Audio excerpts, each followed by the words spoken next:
기업이 잘 되려면 어떻게 하지? ISO 인증, ISO 인증? 그게 뭐야? 품질, 환경, 안전보건, 식품 경영의 부패 방지까지 국제적으로 시스템을 인정받는 거지. ISO 인증을 받으면 뭐가 좋아? 제3자 인증으로 신뢰가 생기고 시스템을 구축하면서 부족한 부분에 대한 보완을 할 수 있어 수출을 하려면 필수이기도 하고. 베트남에서도 인증이 가능해? 물론이지. 베트남에 제일 먼저 진출한 기술사 인증원이 있잖아. 서울은 물론 하노이, 호치민에 지사가 있고 베트남인 심사원과 한국인 직원이 상주한다고. 베트남에서 무료로 관련 교육도 진행해서 지속가능한 경영을 위해 도움을 주고 있대. 그래? 빨리 연락해봐야겠는걸? 인증, 그 이상의 가치, 기술사 인증원. 베트남 진출 기업을 위한 최고의 인증 파트너 기술사 인증원이 여러분과 함께합니다. 베트남 전화번호 024-7106-9001.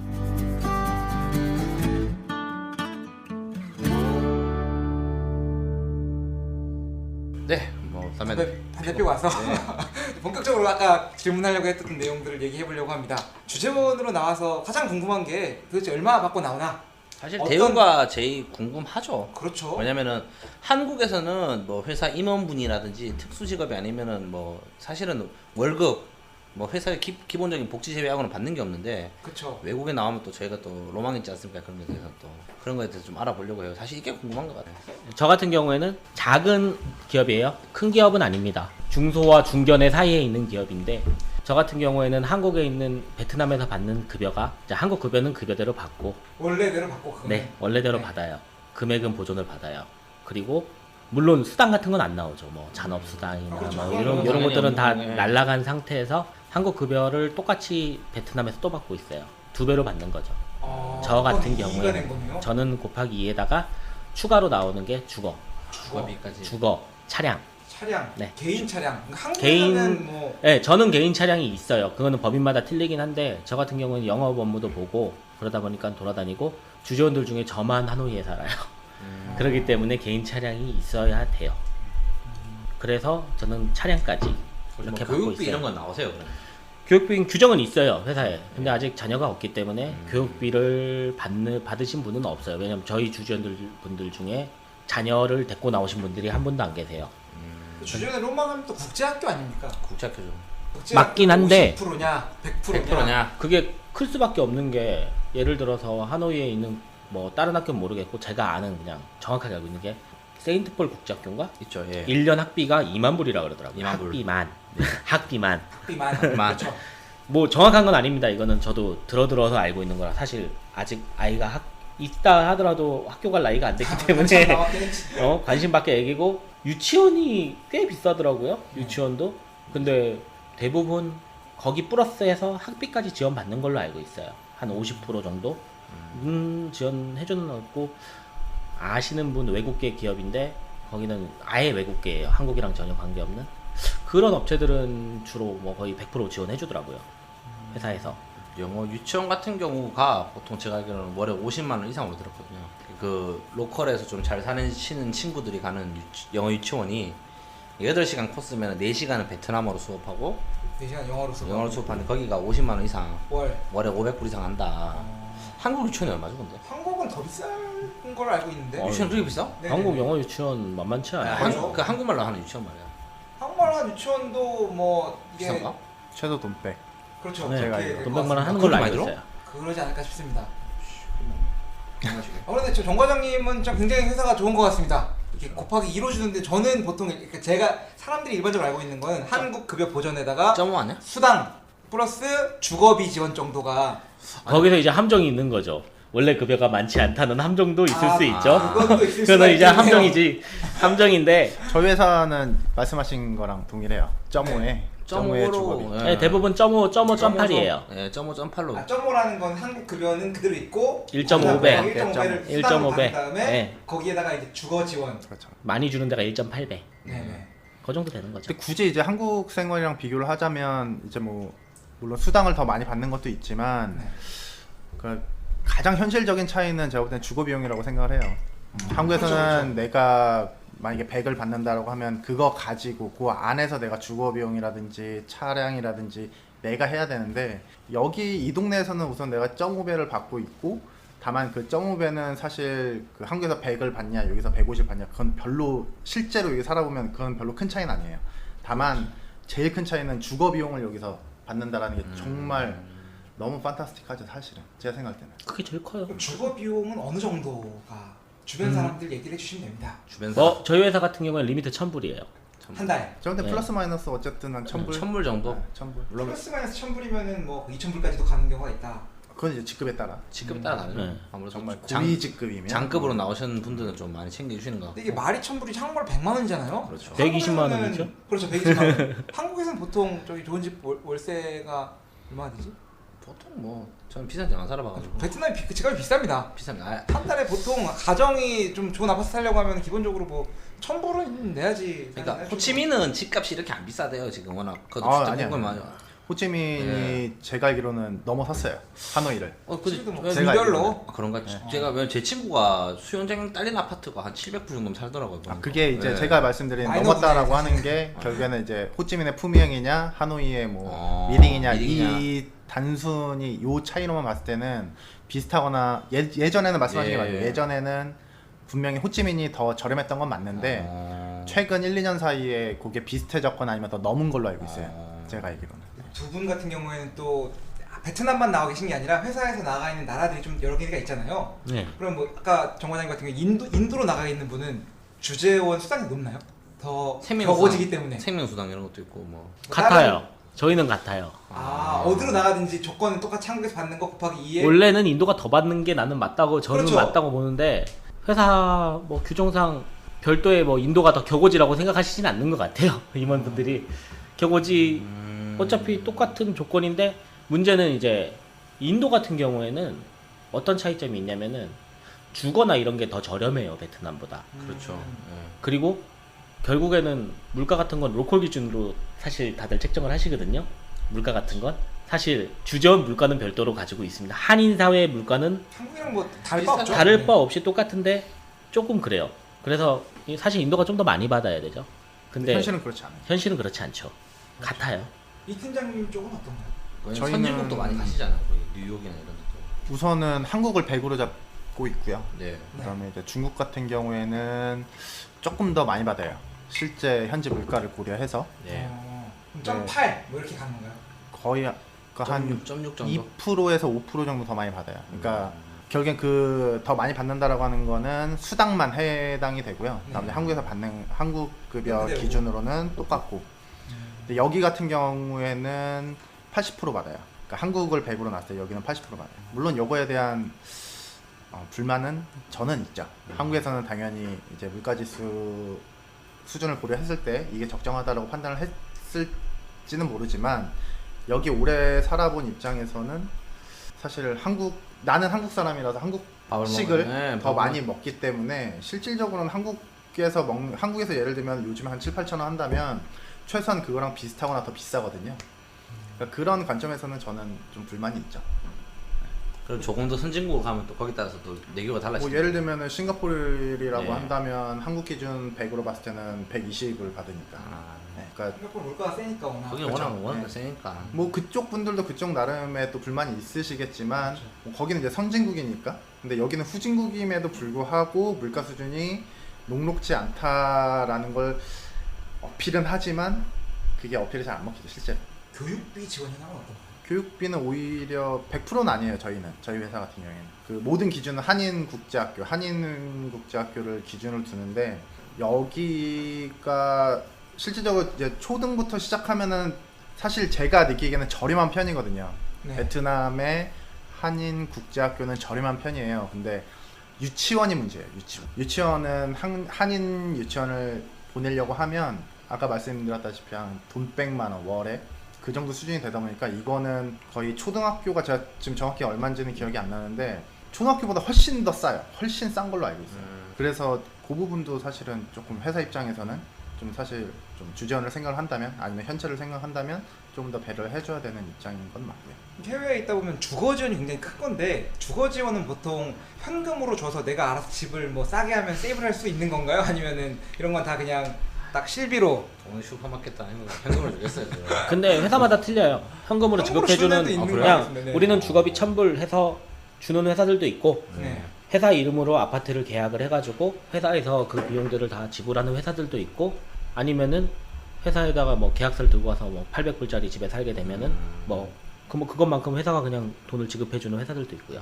그거는 이제 받는 입장으로 생각하면 안 되고 이제 회사 입장으로 사실은 생각해야 되는 게 맞고 그 회사 입장으로 생각한다면 통상적으로 한국 사람들한테는 그 개인소득세 그렇죠. 부분을 회사가 부담을 하고 있기 때문에 그만큼 얼마나 더 절감되는 게 어떤 부분인지를 판단을 하고서 개인한테 다 지급을 한다든지 아니면은 회사랑 집주인이랑 직접 계약을 한다든지 그거를 고민을 해야 되는 건 회사 입장인 거죠. 보통은 이제 한국 사람 대상으로 계약을 맺을 때는 개인소득세는 회사가 부담한다라는 조항이 항상 다 깔려 있거든요.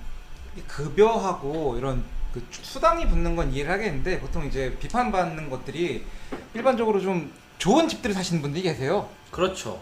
네, 한 달에 이를테면은 뭐 좋은 레지던스 호텔이나 마찬가지인 곳들은 뭐 3,000불씩 되는 곳들이 있는데 1년 나오셔가지고 이제 그런 데 사시는 분들 뭐 법인장님급이면 또 이해를 하겠어. 근데 뭐 좀 모르겠는 게 왜냐면 자꾸 우리 한국 회사만 생각해서 그런데 아. 외국 글로벌 기업에 네.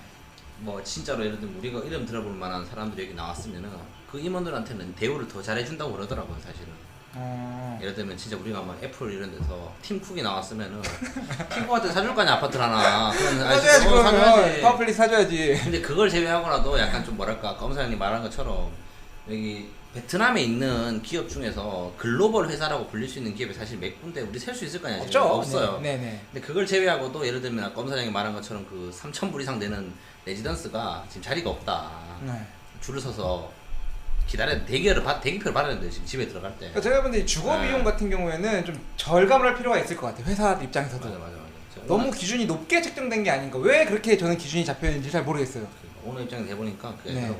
다 아버지. 그건 약간 좀 관점의 차이일 수 있어요. 네.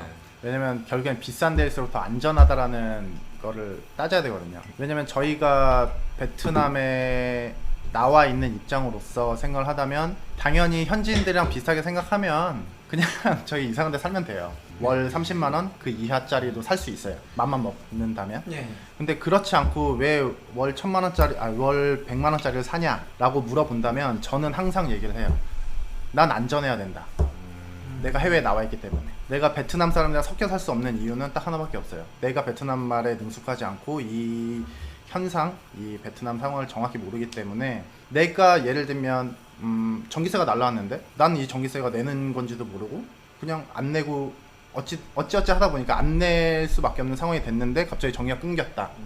그러면 그 다음에 도움을 요청할 데가 없다라는 거죠. 근데 조금 더 좋은 집에 산다면 그런 것들을 다 방지할 수 있고 내 생활이 안정이 돼야 그 다음에 일을 편안하게 내가 할 수 있는 입장이 되다 보니까 제일 첫 번째는 주전의 안전이라고 생각해요. 그러니까 주전에 국한시켜서 얘기할 필요는 사실 없지만 그러니까 한국 사람들의 안전을 보장할 수 있는 거주지가 어디냐 이 포커스로 봤을 때는 사실은 그 돈이 과연 아까울까라는 거는 퀘스천이라는 거죠. 그건 약간 관점의 차이인 것 같아요. 그것도 그런 입장이 있을 수가 있겠네요. 어쨌든 우리는 신분 자체가 외국인이고 네. 여기서 생기는 문제나 트러블들을 일일이 다 해결할 수가 없으니까 그러면은 이제 회사 직원들의 힘을 빌리거나 근데 대부분 이제 비싼 아파트들 예를 들어서 저희 K 아파트 뭐 이런 아파트들 보면은 한국인을 대응할 수 있는 직원들이 별도로 있죠. 가지고 있어요. 그러면 사실 서비스 값이라고 봐요 우리는 그 돈을 어쨌든 내가 안전하게 살 수 있는 그런 집들이 필요하니까요. 베트남 이제 조금 저렴한 로컬 아파트들 가면은 집문에 철문이 달려 있어요. 네. 저희 집이 네. 그렇죠. 근데 실제로 저는 그런 거 자체가 사실은 한국인 입장에서는 거부감이 느껴져요. 여기 얼마나 안전하길래 집에다가 철문을 달아놓고 살지? 한국은 그런 경우 없잖아요. 왜냐면 저희 그 집주인이 제가 네. 집 계약을 하면서 철문을 달아주더라고요. 원래 없었는데 달아준 거예요? 그 철문이 어떤 철문이냐면 그 저희 그 자전거 자물쇠 같은 걸로 잠그는 철문이잖아요. 그러니까 네네. 그래서 이거 왜 달아주냐라고 하니까 이거 안 달아주면 안 된다 그러는 거예요. 그래서 이게 안전하지 않다. 왜냐면 그 아시죠? 그 베트남 로컬 아파트 발로 차면 부러지거든요. 그거. 그러면서 얘기하는 게 저보고 꼭 열쇠를 채우라는 거예요 거기에. 철문에다가. 왜 열쇠를 채우라고 하니까 철문을 뜯어간대 애들이. 그렇기 때문에 빨리 달아라. 뭐 그런 거 있죠 사실 안전점에 대해서는. 근데 저희 같은 경우에는 현금으로 받고 하다 보니까 안전하고 저렴한 아파트들을 찾아가게 돼 있죠. 왜? 남는 건 내 돈이니까.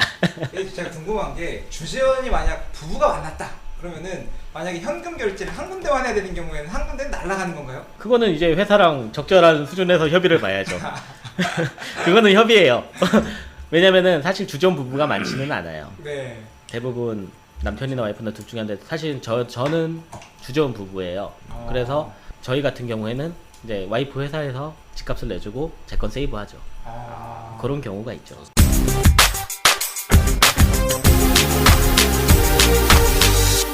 그럼 뭐 일하실 때 아직까지도 뭐 베트남에 대해서 좀 언어라든지 문화 장벽 같은 게 있다고 느끼시죠 지금 아직도? 크죠. 아직까지. 어마어마한 거죠. 그거는 극복이 언젠간 되겠지만 아직까지는 생각하는 것도 너무 다르고 일단 언어의 장벽이 크죠. 5년을 살았어도 사실 통역을 데리고 일을 하고 사실 언어를 습득하려고 크게 노력을 하진 않았어요. 살면서 자연스럽게 늘어가는 언어지.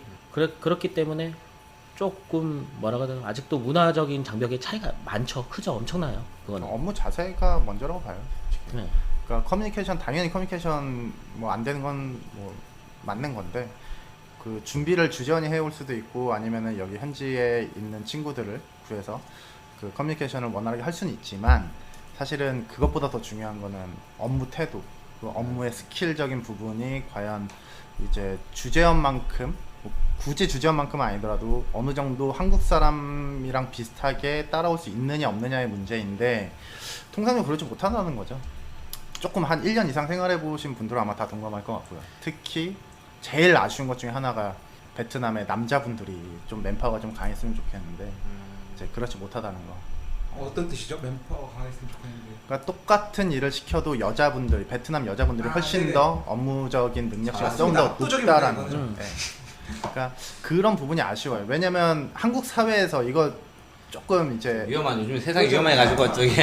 아니 좀 이게 뭐 성차별이라고 느껴질 수는 있겠지만 네네. 그냥 저는 베트남이라는 그 국가 하나 그냥 한정적으로 얘기를 하자면 정말 베트남 남자분들한테 죄송하지만 베트남 여자분들이 너무 일을 잘하시는 편이라서 굳이 고르자면 저는 여자분들을 고를 수밖에 없고 다만 내가 시키기에는 남자를 원하는데 그런 맨파워가 안 된다는 거죠. 그러니까 서로의 약간 인원 채용을 할 때도 좀 문제점이 있죠. 네. 쉽게 얘기하면 우리가 지금 이렇게 얘기하고 있는 자리에 이렇게 다 먹은 커피 잔들이 있어요. 그럼 직원들한테 야 이거 좀 치우고 얘기하자 그러면은 한국 사람 같은 경우에는 까짓 거 아니 뭐 아무것도 아닌데 그냥 치우자 그러고 다 갖다 버려요. 다 갖다 버리는데 얘네들은 앉아가지고 청소하는 이모님을 불러요. 회사에 청소하는 이모님을 불러요. 우리는 멘탈이 터져요. 야 이거 뭐 이게 뭐라고? 야 내가 버릴게 이래 버려요. 이런 게 이제 안 맞는 거죠. 다른 거죠. 근데 물어보면 이래요. 저는 여기에 뭐 회계 업무면 회계 업무를 보러 왔지 청소를 하러 온 게 아닙니다라고 얘기를 해요. 야 이거 뭐 말 같지도 않은 소리야 우리 입장에선. 야 그러면 난 여기 내가 청소하러 왔냐? 내가 이걸 왜 버려? 이렇게 얘기를 하면 아 그거는 너네 얘기고 자기는 다르다는 거예요. 자기네들은. 맞습니다. 한국 같은 경우에 뭐 영업 뛰는 사람이 운전해가지고 가가지고 영업 뛰고 오는 그렇죠. 하면은 여기는 영업 뛰는 직원이 베트남 직원이 있음에도 불구하고 자동차 기사를 따라 붙여서 보내서 이제 일을 시키는 거의 그런 방식이죠. 시스템이니까. 예. 거의 그래요. 그게 이제 힘들죠. 그런 것들이. 그러니까 5년쯤 일을 하셔서도 아직 적응이 안 되시는 머리로는 알고는 있지만 얘네 문화를 이해하고 있지만 어쩔 때는 진짜 울분이 터질 때가 있죠. 막 진짜 막 분노해가지고 막 소리 지르고 화내고 이런 경우들이 종종 터져요. 예. 왜? 말도 안 되는 얘기를 하고 있으니까. 흔한 얘기로 나랑 원투데이 일해? 하루 이틀 일해? 그렇죠. 스타일 알면서 어떻게 해야 되는지 알면서 꼭 그럴 때 한 번씩 고집 부릴 때가 있어요. 직원들이. 정말 기본적인 놓치고 막 아무것도 아닌 아닌 건데. 걸 고치고 막 예.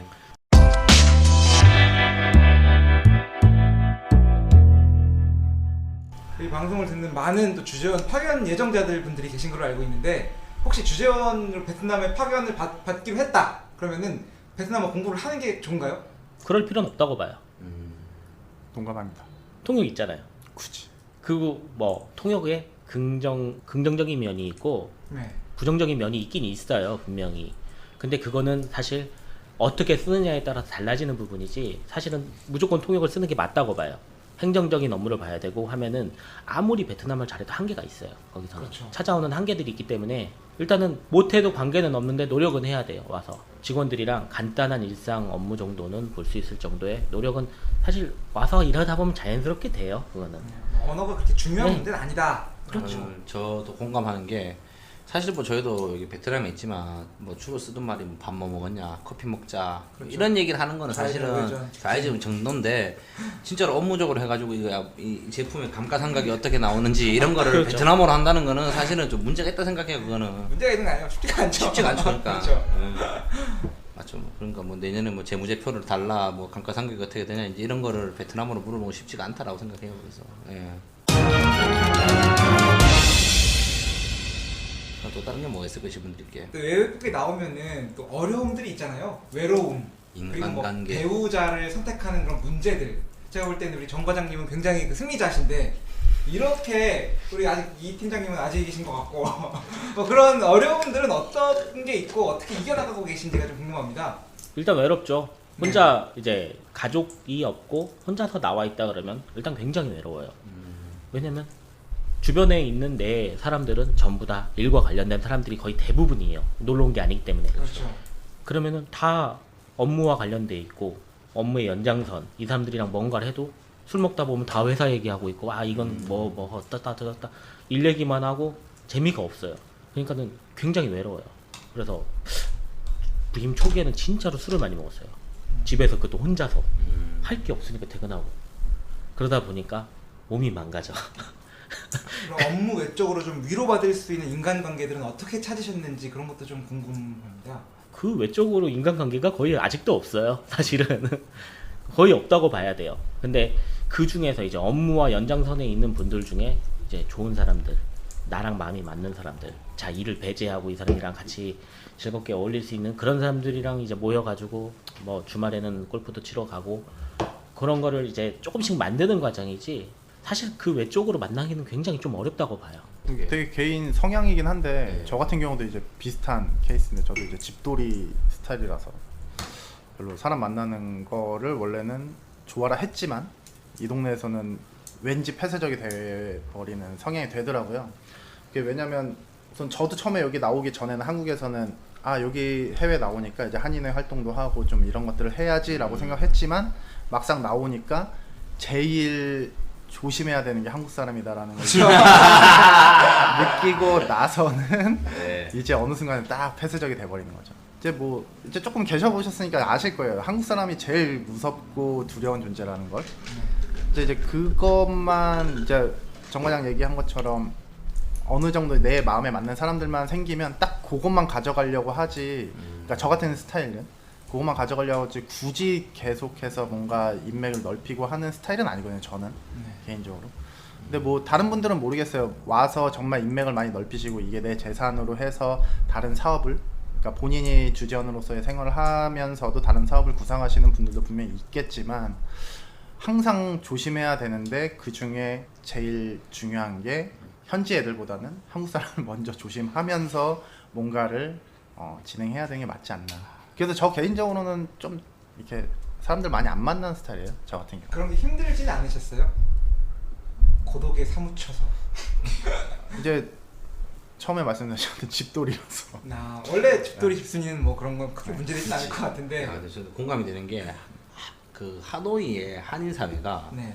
예전에 뭐 엄상이 말한 것처럼 마다가스카르 이 정도 사이즈면은 이스라엘 같은 사이즈면은 사람들이 숫자가 적으니까 으쌰으쌰할 건데 여기는 또 좀 숫자가 있다 애매한 보니까 숫자인 것 같아. 제가 봤을 땐 그 약간 뭐 중국이나 이런 데처럼 딱 넓고 사람 많아 버리면은 아예 그냥 뭐 신경을 안 쓰는데 누가 사는지도 몰라. 네. 뭐 그 광저우 사는 사람이 북경 사는 사람 그나마 모르잖아요. 여기 사실은. 근데 여기는 되게 애매한 숫자가 적지도 않고 굉장히 많은데 너무 많지도 않은 숫자가 밀집되어 있다 보니까 서로 뭐랄까 그게 좀 천당에 건너면 다 알고. 알고 조심스러운 그래서 거죠. 행동 조심스럽고 조심해야 되는 게 너무 많아요. 네. 왜냐면은 사실 한 다리 건너면 다 아는 사이잖아요. 네. 여기서 뭐 살아보셨으니까 한 명만 거치면 이 사람 다 아는 사람이에요. 네. 내가 생판 모르는 사람이 옆에서 밥을 먹고 있더라도 그러니까 항상 말 조심해야 되고 아 맞습니다. 정말 이거는 진짜 진짜 항상 공감. 식당 가서 술 먹고 있다 할 때 말 조심해야 되고 입 조심해야 되고 어디 가서 말 잘못했다가 돌아오면 그러면- 다시 다음날 회사 출근하면 전화 왔고 너 그날 뭐라 그랬어? 뭐냐. 이런 상황들이 너무 많기 맞습니다. 때문에 네.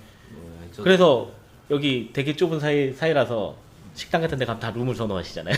맞아요. 만약에 여기 식당 창업하실 분들이 이게 웃으면서 드릴 게 아닌 게 무조건 식당을 하시면 룸을 차리셔야 돼요. 네. 요즘에는 오픈 옛날처럼 여기 뭐 식당에서 밥을 안 먹거든요. 왜냐면 지나가다가 아는 사람 평균적으로 식당에서 밥 먹으면 한 3번 먹으면 2번은 아시는 분들 꼭 분명 만나요. 나오는데. 네, 어떻게든 아는 사람들 네, 만나게 돼. 만나게 되니까 굉장히 그런 게 불편해요. 그러다 보니까 스스로 좀 폐쇄적으로 살게 되는 것 같아요. 뭐 그렇지 않으신 분들도 있지만 이거는 사람마다 틀립니다. 저도 뭐 맞다고 생각. 왜냐면 저도 일례가 있는 게 예전에 그 제가 밥을 먹고 그 경남 그 식당에서 담배를 피고 있는 있고에서 한 중학생쯤 되는 친구들이 그 어르신들 만나서 막 담배를 피고 막 돌아다니는 거예요. 네, 막 어르신들 애들 돌아다니는데 피고 있는데 제가 너무 꼴배기 싫더라고 사실은.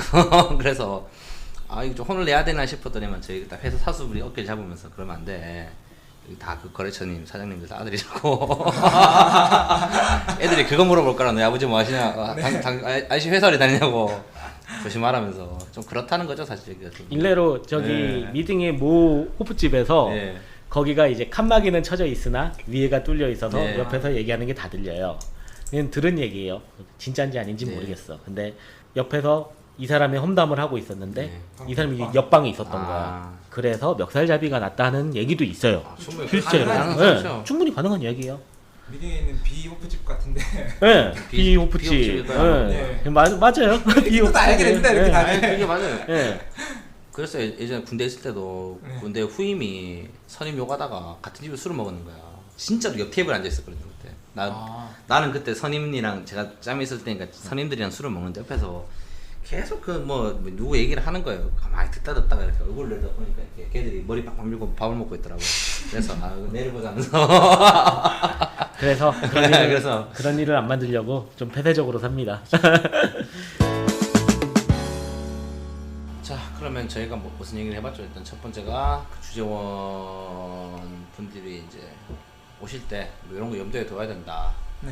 뭐 간단히 얘기했죠. 그래서 뭐 조건 같은 경우는 저희 대충 알아봤고, 그렇죠. 급여나 이렇게 혜택도 알아봤었고. 그렇죠. 뭐 사람 사는 거 외롭다, 네. 장단점이 있다, 그것도 알아봤었고, 그거 뭐 있어주다는 게 오실 분들이나 지금 계신 분들은 뭐 대충 다 아실 것 같긴 한데, 그렇죠. 네. 또 저희 청취자분들께서 또 종종 계실 거예요. 아마 그게 또 고용인.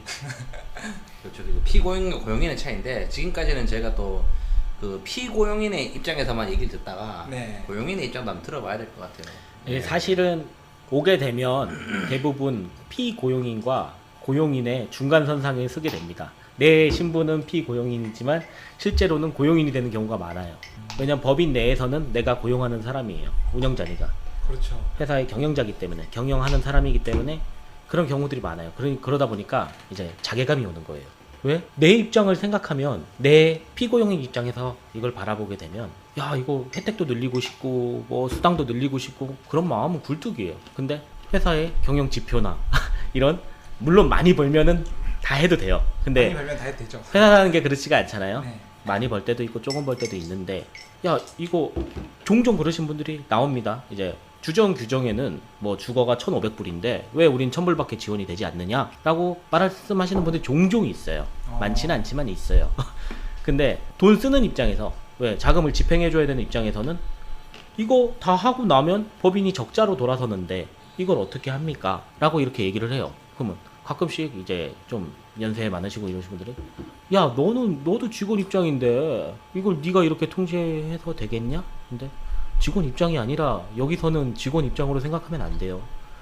내가 운영하는 회사고 그렇기 때문에 이건 줄여야 됩니다. 줄일 수 있는 만큼은 줄입시다. 1,000불도 충분하잖아요. 이 정도면은 충분히 좋은 집에서 살 수 있는 조건이 되는데 왜 그런 것들에 대해 규정은 규정이고 그러니까 그 중간 선상이 있기 때문에 굉장히 힘들어요. 이게 그러니까 고용인 이제 정말 사장님들이나 들으시면 되게 공감하실 거예요. 이 얘기는. 왜냐면 해주고 싶죠. 직원들한테 더 잘해주고 싶고 사실은 대우나 복지가 점점점 좋아질수록 좋은 인력들이 더 모이게 돼 있고 그게 참 선순환이 될 수 있는데 그럴 수 없는 현실이 있는 거죠. 사실 한국은 굉장히 힘들다고 하잖아요. 근데 베트남도 점점 힘들어지고 있어요. 왜 인건비는 날이 갈수록 계속 최저임금은 한국보다 더 가파른 속도로 올라오고 있지. 저희 회사 같은 경우에는 인원을 500명씩 쓰는데 네. 1%만 올라도 한 달에 금액이 어마어마하게 달라져요. 그렇죠. 그런 리스크를 안고 있는데 사실은 어떻게 보면은 법인에 있기 때문에 해외 법인에 있기 때문에 회사 입장을 더 많이 이해를 해줘야 돼요. 있는 사람들이. 그러니까 운영 경영자 입장에서 이제 보게 되죠. 그래서 주전 나오면 좋은 것 중에 하나가 시야가 정말 넓어져요. 옛날처럼 하나 이거 왜 안 해줘 이런 불만들이 점점 사라지게 돼요. 왜? 내가 숫자를 보면서 일을 하니까 그런 이제 장점들이 생기는 거죠. 그런데 그렇게 해서 회사의 숫자가 늘어난다고 해서 나한테 들어오는 게 크게 있는 거는 또 아니지 않나요? 이제 그게 문제죠. 이루어진다고 자, 보면 이제 부의 분배가 이루어져야 되는데 그렇죠. 회사가 만약에 부의 분배가 이루어져야 되는데 이거는 정말로 회사의 뭐 오너, CEO들의 역량이에요. 그거는 왜 적당한 부의 분배는 분명히 이루어져야 돼요. 그렇죠. 내가 만약에 여기서 베트남에서 1년에 순이익으로 1,100억을 벌었어요. 이 조그만 회사에서. 그러면은 당연히 저한테도 분배가 돼야 돼요. 근데 그게 맞는 건데 그렇지 못하는 회사들도 많죠. 내가 아낀 거를 또 알아주면 또 좋고. 그렇죠. 그럼 되는데 그거를 그렇지 않으면 나의 성과로 잡아주면은 으쌰으쌰 하는 건데 사실 야 왜 이렇게 벌어놓고 왜 이거밖에 못 벌었어? 야 씨 성과 보고 나발이가 없어. 딱 이래버리면 이제 가는 거죠.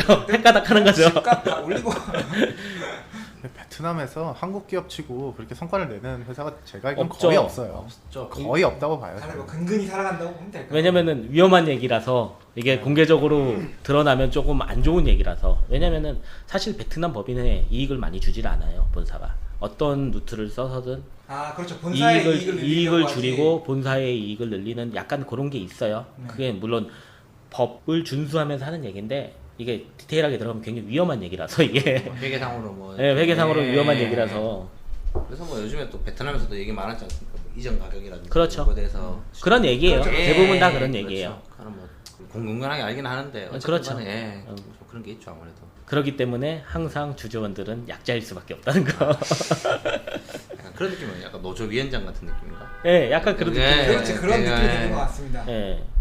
베트남 애들 급여도 조정해야 되고 이제 직원들 급여도 조정해줘야 되고 그럼 내 급여도 조정해야 되는데 이익이 없네. 내 급여 빼고 다 조정돼. 그렇죠. 그리고 사실 중이 제 머리 못 깎는다 그러잖아요. 내 급여는 말도 못해요 회사에다가. 내가 이만큼 잘했으니까 뭐 급여 올려주세요 이런 말 못하죠. 그래서 거의 뭐 사장의 마인드로 가게 되는 것 같아요. 근데 뭐 다르신 분들도 있으니까.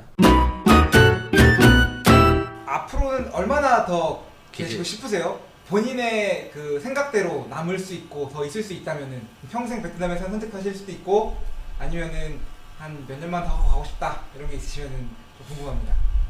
지금 저만 생각하는 건지 모르겠는데 주재원으로 한번 나오면은 제가 볼 때는 한국 들어가는 건 쉽지 않다고 봐요. 그러니까, 베트남 기준인가요? 아니면 어느 나라든 주재원으로 어느 나왔을 나라든. 때 그러니까 한국에 들어가기 쉽지 않다라는 거는 결국에는 그 개인의 욕심이긴 한데 그 업무적인 욕심이긴 한데 해외 주재원을 나와 보면 업무 그 범위가 너무 넓다 보니까 한국 들어가면 진짜 이 조그만 업무 하나에 나는 그 지역적인 목을 매야 일을 되는데 예를 들면 회계를 한다고 하면 나는 그 회계 일만 해야 되는 사람이 되어버리는데 주재원을 나와버리면 업무가 스펙트럼도 훨씬 더 넓고 거기다가 경영 전반에 대해서 내가 볼 수 있는 시야가 생기는 거거든요. 근데 그러다가 갑자기 한국으로 다시 돌아간다라고 하면 물론 잘 버티시는 분들도 계시고 그게 더 좋다고 느끼시는 분들도 있겠지만 결국에는 제가 봐왔던 분들은 대부분 언젠간 다시 나오세요. 언젠간. 그래서 저도 마찬가지인 것 같아요. 저도 한국 본사로 들어가기는 싫고 현재 입장에서 그리고 가능하면 이제 베트남이라는 나라가 그렇게 나쁘진 않아서 그렇다고 베스트는 아니지만 계속 있고 싶은 마음은 있고 여기서 만약에 임기라는 게 있어서 채우고 다시 본사 돌아갈 기회가 생기고 그 사이에 만약에 내가 다른 국가로 갈 수 있는 기회가 생긴다면 본사보다는 다른 나라로 갈 가능성이 높을 것 같아요. 베트남에서는 얼마나 더 계시고 싶으신지는 말씀을 안 해주셨습니다. 길면 길수록 좋죠. 이 동네. 저는 이 동네는 베스트예요. 제 입장에서는. 저도 마찬가지인 게 사실은 저 같은 경우에는 돌아가면 본사에 자리가 없어요. 자리를 일단 본사에는 자리가 없고 그럼 여기서 버텨야 되는데 사실 베트남이 여름에 좀 덥고 겨울에 좀 습하고 좀 이런 단점은 있지만 사실 장점도 많잖아요. 어떻게 보면은 뭐 일부분만 보면은 뭐 회사에서 집도 주고 차도 주고 이러니까 살만하고 한국보다 벌이도 많고 그러니까는 좋기는 해요. 근데 이제 어쨌든 한국 사람이기 때문에 한국이라는 내 집이 있고 한국에 내 집이 있고 가족들이 있고 친구들이 있고 그러니까 떨어진 거 언젠간 돌아가겠는데 지금 당장은 사실 돌아갈 마음은 없어요. 만약에 상황이 돌아가야 되는 상황이 만들어지면 가는 거지 제 스스로 들어가지는 않을 것 같아요. 한국으로 다시. 그런 건 좀 걱정이 없으세요? 아까도 뭐 자리가 없다고 말씀하신 게 네. 왜냐면은 저도 이제 일하면서 법인장님들 뭐 많이 만나 뵈면은 똑같은 말씀 하시거든요. 여기서 한국 들어가면 퇴사다. 그 뭘까 그 장래에 대한 걱정 같은 거 있지 않습니까? 그래서 뭐 진짜 그분들 같은 경우는 걱정을 되게 많이 하시더라고요. 그래서 뭐 하시는 말씀이 주위에 법인장 신문 달고 들어와서 한국 본사 복귀하면은 그 다음에 그 본사에 남아있는 사람이 아무도 없었다. 대부분 다 그러시죠. 네, 그런 거에 대해서 혹시 뭐 장래적으로 걱정이라든지 이런 거는 뭐. 근데 그거는 한국이나 베트남에 생활하는 거나 똑같은 고민일 것 같아요. 사실 내 자리가 보장돼 있는 회사들이 없잖아요. 왜냐면 회사는 진짜 철저한 성과주의이기 때문에 내가 지금 우리 회사의 구성원들보다 더 잘해서 내가 살아남는 거지 그거를 보장받을 수 있는 길은 없는 것 같아요. 물론 아버지가 사장이면 보장받을 수 있겠죠. 그러면은 나의 자리는 언제나 영원하게 보장이 되겠죠. 그렇죠. 회사가 망하지 않는 이상. 그렇지 않는 이상은 그냥 경쟁에서 이기는 수밖에 없어요. 그거는 한국이나 베트남이나 똑같을 거예요. 왜 열심히 하는 건 필요 없다는 거죠. 네, 잘해야 돼요.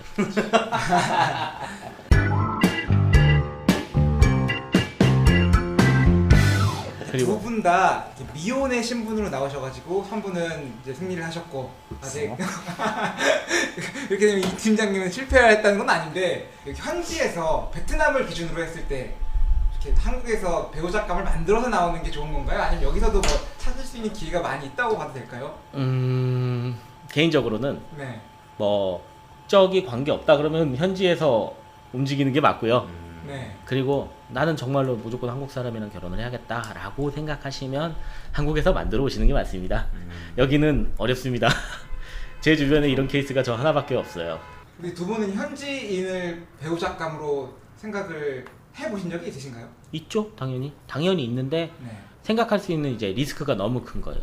내가 베트남을 완벽하게 하지도 않고 그렇기 때문에 의사소통이 안 되잖아요. 그렇기 때문에 저는 포기를 했어요. 그거는 처음부터. 저는 사람의 문제라고 그렇죠. 생각하고 그거는 맞아요. 국적이 중요한 건 아니잖아요. 저도 그렇게 제 배우자기 때문에 예. 좀 달라요. 근데 또 이게 말이 안 통하면은 그 사람을 100% 갈 수 없으니까. 아, 그죠. 저 그런 게 네. 있죠 사실은. 적당한 수준의 의사소통이 통하고 예. 적당한 수준의 교감만 된다라고 한다면 국적이 문제가 아니다라고 생각을 하는 입장이기 때문에 당연히 한국 사람을 만나면 그만큼 교감이 더 많이 되고 그만큼 언어적으로 소통이 되는 건 당연히 다 가장 베스트인데 뭐 그게 안 된다라고 한다면 저는 베트남 분들도 충분히 괜찮다고 봐요. 다만 좀 이제 소문이나 이런 것들이 좀 안 좋게 나 있는 부분이 있기 때문에 그거는 본인 몫이다. 극복해야죠. 사랑한다면 극복해야죠. 근데 그런 거를 생각하고 나오는 것 자체가 좀 말이 안 맞는 것 같아요. 그거는 생각보다 나을 것 같아요. 생각할 그런 고민의 문제는 아닌 것 같아요. 여기도 뭐 사람이 사는 곳이고 뭐 한국 분들도 계시고 많으니까 그거는 본인이 이제 앞으로 어떻게 생활하느냐 이런 거에 따라서 많이 달라지는 부분이고요. 저 개인적으로는 다음번에 네. 2탄을 준비하시고요. 그다음 예. 음지 쪽 얘기를 많이 하는 쪽으로. 아 그래서 저희는 이제 양지 쪽 양지 얘기, 쪽, 양지 양지 바른 곳 얘기고 이제 약간 음식 쪽 그늘진 얘기를 곳도 많이. 얘기도 하고. 그때 게스트는 우선 저는 사양할 거. 저도 좀. 잘 몰라서 제가 잘 몰라서. 부모님이 듣는 방송이라도. 저도 그 생각 많이 했거든요. 옛날에. 얼굴 가면 쓰고 18금, 19금 유튜브 한번 해보자. 잘할 수 있는데 이게 또 재능을 섞이는 것 같긴 합니다. 이게.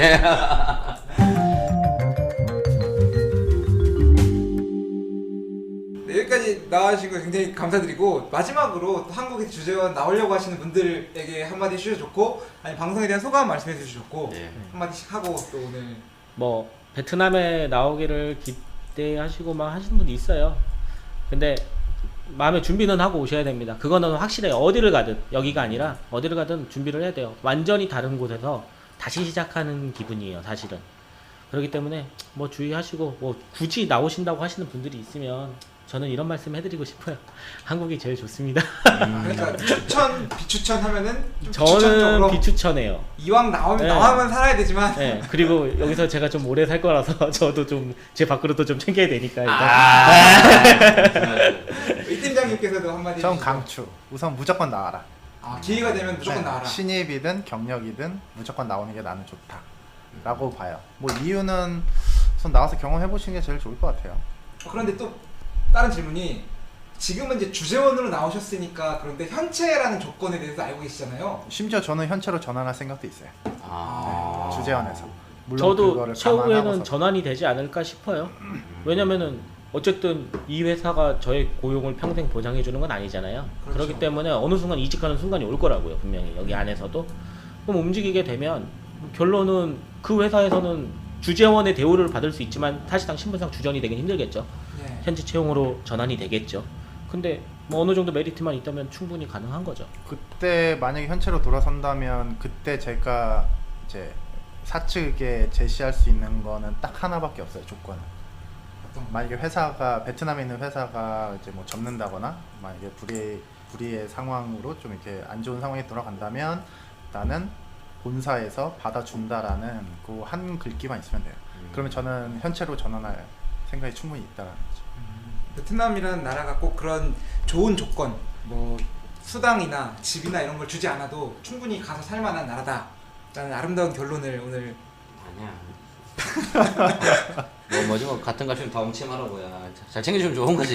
그렇죠. 물론 잘 챙겨주면 좋은 거야. 잘 챙겨주십시오 여러분. 아 근데 그 능력치에 맞게. 맞죠. 그렇죠. 그렇죠. 능력치에 맞게. 내가 정말 일을 잘하고 짱짱맨인데 와 2급여 받고 아예 나는 못해 이럴 수도 있는 거고요. 근데 내 능력에 비해서 더 많이 줄 수도 있는 거고 그거는 정말 상황에 따라 틀린 것 같아요. 그러니까 6, 700 받다가 500 받는 건 괜찮아요. 네. 근데 그거를 갑자기 반으로 후려쳐서 한 3, 400을 준다고 한다면 빡세죠. 그러면 근데 이제 내 업무는 기존에 하던 것 전 예를 들면 그대로 전 받- 회사에서 네. 하는 것처럼 그렇게 한다면 그 회사가 날 얼마나 빨리 인정해 줄 수 있을까가 문제인데 사측은 절대 그렇지 않거든요. 그렇죠. 예, 그렇기 때문에 조금 혹시나 사측 쪽에서 이 방송을 듣는다고 한다면 그냥 제값 주고 쓰세요. 깔끔하게. 그리고 나중에 그 값을 못 한다고 하면 그때 뭐 후려치든가 뭐 근데 아니면 얘기하시고 바꾸든가 싼 게 그걸 하면 비직덕입니다. 아 좋은데. 이왕이면 다 엉치마고. 되는 거지. 너무 그런 케이스를 너무 많이 봐서 그래요. 능력치는 있는데 사측에서는 너무 싸게 쓰려다 보니까 그거에 대한 괴리감이 제가 느끼기엔 최소한 2, 300만 원 정도 되거든요. 그게 뭐 1000만 원짜리 사람인데 회사에서 500만 원으로 쓰려고 하든 아니면 그 미치든 간에 그 괴리감이 통상 제가 느끼기에 한 3, 400만 원 정도 되더라고요. 그래서 그냥 사측에 요구하고 싶은 거는 그냥 제값에 쓰시고 그 능력치를 못 한다고 하면 그 다음에 다시 생각해도 늦지 않다. 왜냐면 그게 아까우면 사업하시면 안 돼요. 그렇죠. 이 동네에서. 뭐 어쨌든 이런 경우도 있습니다. 깔끔하네요. 깔끔합니다. 우리 2% 저기 앞으로 고용하면은 제값도 네. 쓰세요. 제가 좀 써야죠. 너무 아끼지 마시고. 제가 그 생각도 해봤어요 예전에. 무슨 생각? 근데 나쁜 생각이긴 한데 현금으로 좀 기록이 안 남잖아. 현금으로 좀 기록이 안 남으니까. 그러니까 그 원래 직원 월급을 좀 지금 관련 세금도 나가야 되고 뭐 그 4대 보험도 줘야 되고 줘야 되니까 현금으로 주면은 그 돈 아낄 수 있잖아. 그 친구한테 현금으로 아. 주면은 세금 그런 좀 증빙을 그만큼 본인이 챙겨야 된다. 그러니까 그 얘기를 하다 변호사가 얘기가 너 소송 받는다고. 이 나라 사람들은 얄짤이 없대요 거기에 대해서. 한 3개월 딱 돈 받고 바로 거기 노동청 찾아가서 신고한다면서. 그럼 뭐 얘기도 했죠 갑자기. 하여튼 제값도 쓰시라는 얘기 하다가 제가 또 쓸 거예요. 네.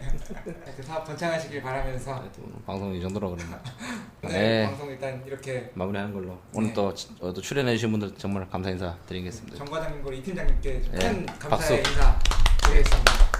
또 뭐 이게 출연해 주신다고 참 고생하셔가지고 네. 감사드립니다 진짜. 감사합니다. 네. 다음 기회에 또 뵐 수 있었으면 좋겠습니다. 네. 여러분들도 궁금한 거 있으시면 댓글 남겨주시면 저희가 또 직접 여쭤봐서 답변 들은 다음에 댓글 남겨드리도록 하겠습니다.